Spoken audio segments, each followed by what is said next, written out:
Hi, I'm Marty Nemko. This is the final episode of a three-part series called David. This episode's called Resigned. David and Vicky giggled as they rose from his office sofa.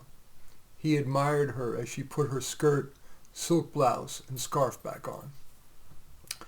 They worked hard to avoid giving away their affair. After all, he was the CEO and she was his admin.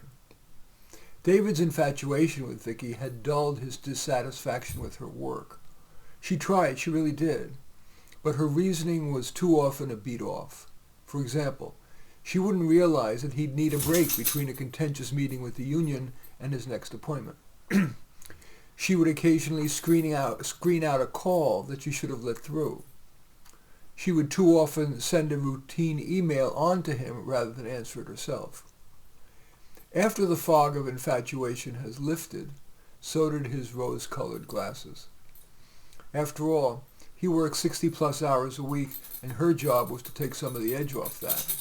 Yet, he considered her barely neutral.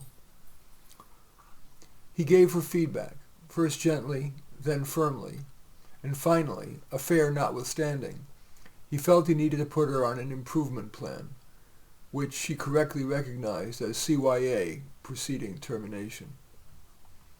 She was afraid of losing her well-paying, prestigious job, administrative assistant to the CEO, so she consulted a lawyer who said that even though the affair was consensual, she had a claim because of the CEO-admin power imbalance. Vicky let the process server into David's office. The server said, "David Hayashi?" As soon as he nodded, she dropped a manila envelope on his desk, stamped in red, "You have been served."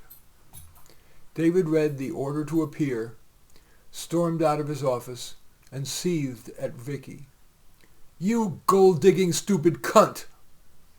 Her lawyer asked if, to avoid it being a he said, she said, could she get a couple of her female friends at work to say that this wasn't an isolated incident, but that David had created a hostile environment. The case settled out of court. Vicky got $100,000, a transfer to a position as the admin for a female vice president, and that she would be guaranteed to keep that job for at least 2 years. David was dispirited, and much more so, when the board forced him to resign. "We can't risk media blowback or the company getting boycotted by the feminist community." David searched hard for another job, but every application was ghosted, except for one. "You're eminently qualified, but we can't take the risk of hiring someone who was forced to resign because of accusations of sexual impropriety and of having created a hostile work environment." So at age 51, David was forced into retirement.